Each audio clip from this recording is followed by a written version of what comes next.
O que fazer quando nós temos um espinho na carne?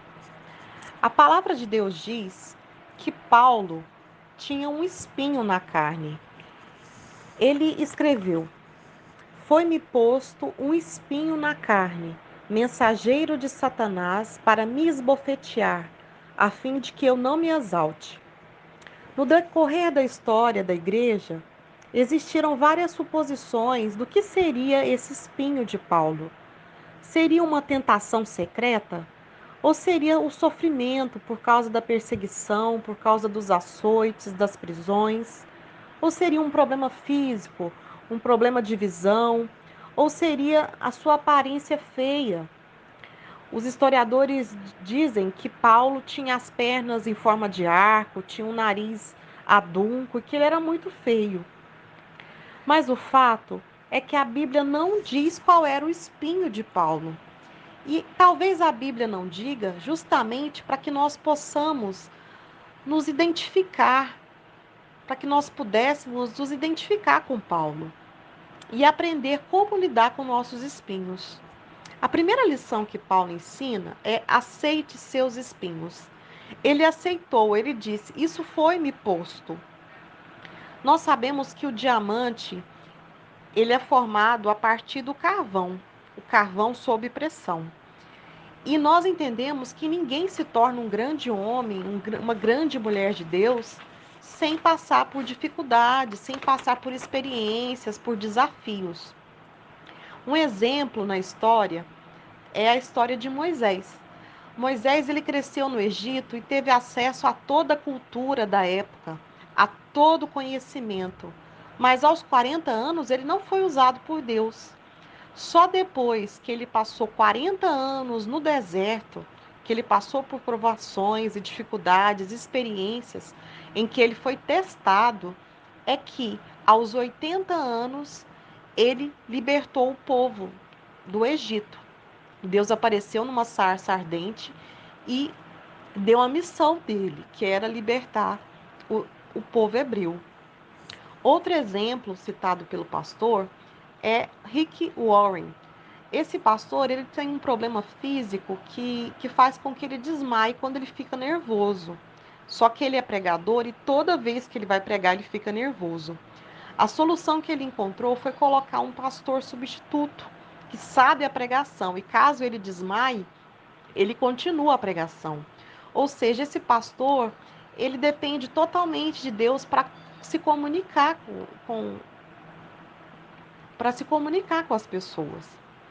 Mas voltando à atitude de Paulo, o que Paulo fez com esse espinho? Paulo orou por 3 vezes.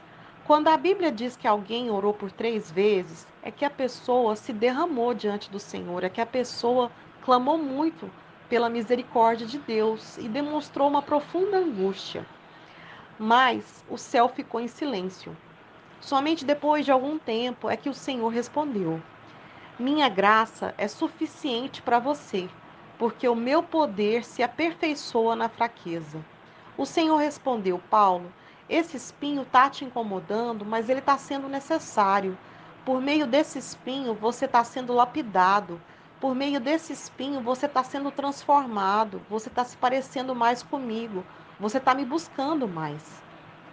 Foi então que Paulo parou de orar por esse espinho. Paulo entendeu que esse espinho, embora incômodo, ele produzia um fruto de graça. A graça de Deus se manifestava por meio desse espinho. Qual é a lição que nós podemos tirar? Paulo, ele não aceitou passivamente. Ele não perdeu a fé, ele não desistiu de Deus, mas ele pediu ajuda. Nós, quando estamos passando por problemas, nós não podemos ter uma atitude arrogante de questionar Deus com arrogância. Muitas pessoas largam a igreja, muitas pessoas desistem de Deus por causa de problemas até pequenos. O que a Bíblia fala? Que Deus resiste aos soberbos, mas dá graça aos humildes. O que nós podemos entender é que nós devemos ouvir a voz de Deus. E nós podemos sim questionar a Deus com humildade e perguntar: Senhor, que lição eu tenho que aprender com esse espinho? Outra lição de Paulo é que ele assumiu os espinhos. Ele diz em Coríntios: de boa vontade, pois, mas me gloriarei nas fraquezas. Ele não só admitiu que tinha o espinho, como ele se gloriou, como ele entendeu que a graça de Deus estava se manifestando na vida dele por meio daquela dificuldade. A igreja em si é um lugar para pessoas com espinhos. Todos nós temos problemas, mas nós reconhecemos que necessitamos da graça de Deus. E isso nos faz fortes. Nós devemos usar nossos espinhos. Paulo disse: quando eu sou fraco, então é que sou forte. O mundo em geral abomina a fraqueza, mas a Bíblia ensina que nós devemos abraçar as nossas fraquezas. Nós devemos reconhecer que somos fracos, porque nós devemos buscar a verdadeira fonte da nossa força, que é Cristo. E essa é a palavra que eu tenho para compartilhar com vocês, meus amigos. Uma excelente noite para vocês. Um abraço.